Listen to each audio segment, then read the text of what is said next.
doing, Space Monkeys? We are on the road to Wrestlemania and we went through Fastlane.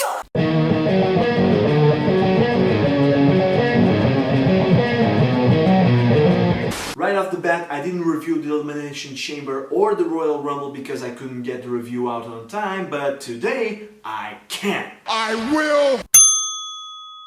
So the pay-per-view started with Rusev Day against Shinsuke Nakamura. The pay-per-view started earlier than I was expecting and I didn't see this match. And why the fuck would I anyways? I wasn't expecting a masterpiece of a match and the result was never in question, so I started the pay-per-view with Randy Orton versus Bobby Roode for the United States Championship. And I had such low expectations that they were able to actually surprise me. Not being either man's best match, it was a very solid one that with a few more minutes could have been Bobby Roode's best match in WWE. And I for once noticed that Orton was actually giving a fuck about what he was doing. So he won, he became the US champ, and after the match, Jinder attacked Orton and Bobby attacked both. So I'm actually excited for the possibility of Bobby Roode going heel. Please do. Natalya and Carmella beat Becky and Naomi. They tried to have a good match, but without a compelling story behind it.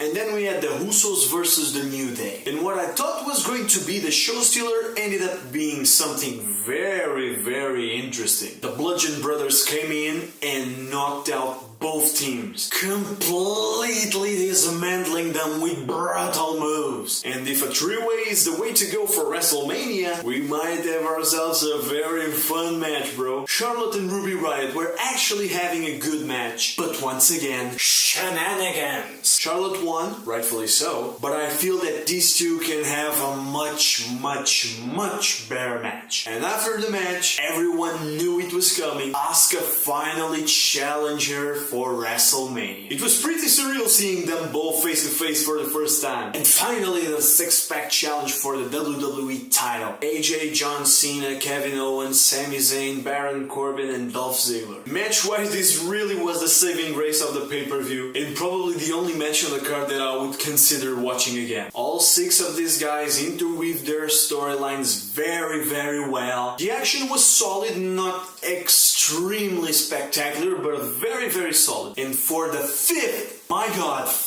time in the same pay-per-view, shenanigans, as Shane McMahon costed Sami Zayn and Kevin Owens the WWE title. Is this a setup for a triple threat match at WrestleMania? I don't really know how to feel about that. It seems kind of odd, especially if you're not adding Daniel Bryan into that mix in any shape or form. So all in all, AJ won, John Cena is pissed. It was probably a 5 out of 10 pay-per-view at best. The main event, the Bludgeon Brothers beatdown, and the Orton Roode match made it worth the watch. WrestleMania is shaping up to be one of the best in decades. I'll do a preview video on it and we'll talk about it. Let's just hope they don't find a way to screw it, because God knows they do know how to fuck up a good card. So what did you think about Fastlane 2018, Space Monkeys? What was your favorite match of the night? Leave your comment down below, don't forget to like the video and subscribe to the channel. I've been watching the New Japan Cup and I'll do a review of it when it's over, and probably do an NXT, Ring of Honor and WrestleMania preview in the meantime. So thanks for watching and I'll see you next time, Space Monkeys.